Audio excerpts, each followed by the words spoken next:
Graph the inequality 3x minus 2y is less than 10. All right, so in order for us to graph an inequality, we need to get this into slope-intercept form, which looks like this. Now, I know this is an equal sign. This isn't. We'll deal with that in a minute. I just need to get y all by itself over here. That way I can compare it to this. So in order to get y all by itself, we need to first get rid of 3x by subtracting 3x from both sides, like that. Drop down the negative 2y.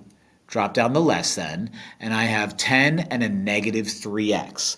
Now, I'm going to write out my negative 3x first, and then my positive 10, to make it look more like this. Now, is y all by itself? No, I have negative 2 being multiplied to y. So how do we get rid of the negative 2? Divide everything by negative 2, which means something happens.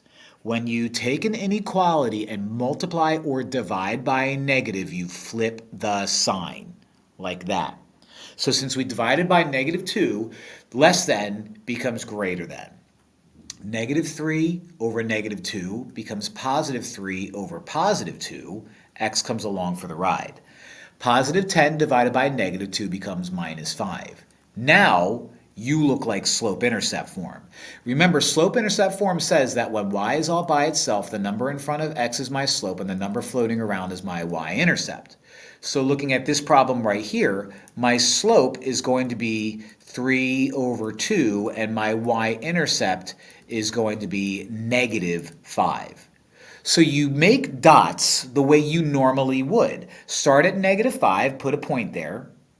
Since this is a positive slope, we're going to rise 3, run 2, so up 3, right 2. So up 1, 2, 3, right 1, 2, put a dot.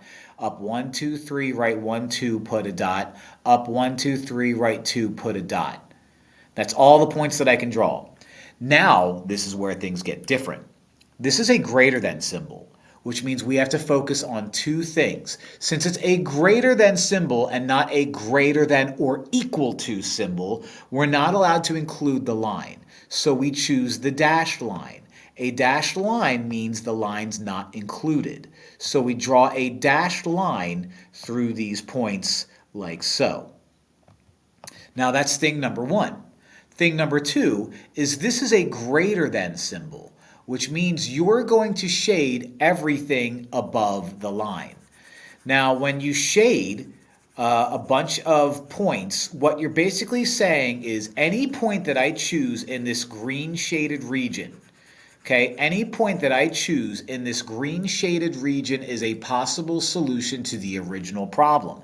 So I could choose something like 0, 0 and label 0, 0, x and y. And when I plug 0, 0 in, I would get 0 is less than 10, and that's a true statement. So when you graph an inequality, you make a line and you shade. And anything that's in the shaded area or on a solid line is going to be a point that is a possible solution. So we have infinite solutions going on here, and those solutions are any of these points in the green shaded region. Again, I'm not allowed to include the line because it's greater than, or in this case less than, and there's no or equal to part. But that is how you graph an inequality.